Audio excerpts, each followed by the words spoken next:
bismillahi irrahmani irrahim wasalaatu wasalaamu ala asraf almursalin sayidina wa maulana muhammadin almakin wa ala alihi wa sahbihi xuril mayamin wa man tabiahum bi imanin wa islaamin wa ihsanin ila yawmi ddin rabbi israh li sadri wa yassir li amri wa ahlul uqdatan min lisani yafqahu qawli saddid lisani nawir janaani safi amaani wa sid baraay. mbokk yi asalaamualeykum wa rahmatullahi taala wa barakatuhu. yéen ñi nga xamee nii nañu baaxoo bàyyi xel saa su nekk ci waxtu wi seen émission waxtaanu koor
ñaareel bi ci ponk yi mooy al imsaak mooy wattandiku lépp loo xamee ne day dogloo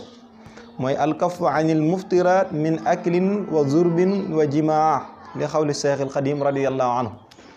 nee ne maanaam mooy nga wattandiku lépp loo xamee ne lu lay dogloo la mboolem luy dogloo nit ki ci lekk ak ci naan wa xisyaan nisa wa an sairil muftirat ak lépp loo xam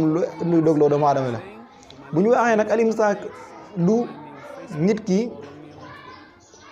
bàyyi lekk bàyyi naan bàyyi jotee ak soxnaam ci bëccëgu weeru koor loolu rek du al imsaak. Cheikhul Xadim ne di ngi wax ci Masalikul Jinaan wax ne koor du nit ki rek mu bàyyi lekk bàyyi naan képp du ko doy ndax bëri waa na ku wóor ba ngoon ànd ak mbooloo mi waaye du ca jële lu dul ab xiif.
suñu bopp bu baax ci jaamu yàlla ak wattandiku lépp lu ñu man xam naa ñu ngi doon ñëw ci sunna yi nga xam moom la amee waaye suñu mbokk yi nga xamante ni ñoo yor yëf yi ñi ñuy signalé ne li ñu mayoon ci waxtu jeex na xam naa dañuy bàyyi ba beneen yoon rek ci beneen émission incha allahu taala ci jeudi bi ñu jëm ñu eggale ak yéen ci sunnay koor incha allahu taala ak ay leeral yu gën a yaatu incha allah ak nam gën a méngoo xam naa laaju bis bi nga xamante moom la ñu fi fekk mooy mbokk mi day laaj ne ndax dagan na ci weeru koor nit di jaay lekk. waaw axakay dagan na ndax am na ci ñoo xamee ni borom bi subhanahu wa taala da leen a teggil koor am nañ gàntul woor kon kooka am nañ possibilité man dem jëndi lu ñu lekk ñu jaay leen ku ñu jënd jëfandikoo ndax loolu wàññiwu dara waaye képp koo xamee ne ñëw na di jënd mu leer na li ki amul benn ngànt ba noppi nga jaay ko day mel ne kookee yaa ko jàppale ci lu araam la nga xamee ne moom lay def kon daal dagan na dina dagan nit ki di jaay lekk ci weeru koor loolu dara nekku ci liñ gën a wax